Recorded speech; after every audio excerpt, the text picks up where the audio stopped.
আসসালামু আলাইকুম। Hello everyone. আজকে মিষ্টি কুমড়ো শাক দিয়ে নদীর দেশি চিংড়ি মাছ রান্না করব। তো এখানে মাছগুলো আমি সুন্দর করে বেছে নিয়েছি, কাঁচামরিচ কুচি করে নিয়েছি, 2টার মতো পেঁয়াজ কুচি করে একটু সামান্য ভেজে নিয়েছি। এখন মাছগুলো দিয়ে দিচ্ছি, মাছগুলো ভেজে নিব।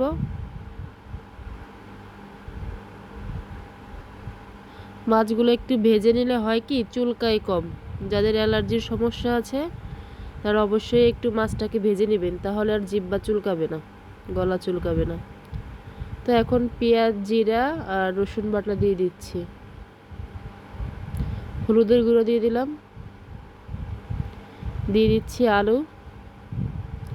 শাকের ভিতরে একটু আলু দিলে ভালো লাগে। আমি আরও কিছু তেল দিয়ে দিলাম। এখন একটু কষিয়ে নেব। কষানো শেষ। এখন আমি ঝোলের পানি দিয়ে দিচ্ছি,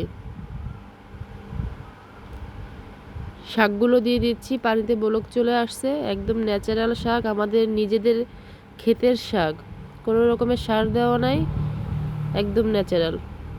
তো দেখতেই পাচ্ছেন কত সুন্দর কালার আসছে।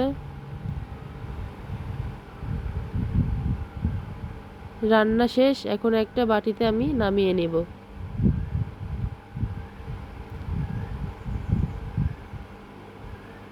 একটা বাটিতে আমি নামিয়ে নিচ্ছি। শাকগুলো কি সুন্দর গলে গেছে, কতটা সফট হয়েছে। ভিডিওটি ভালো লাগলে আমার চ্যানেলটিকে সাবস্ক্রাইব করবেন। ধন্যবাদ সবাইকে।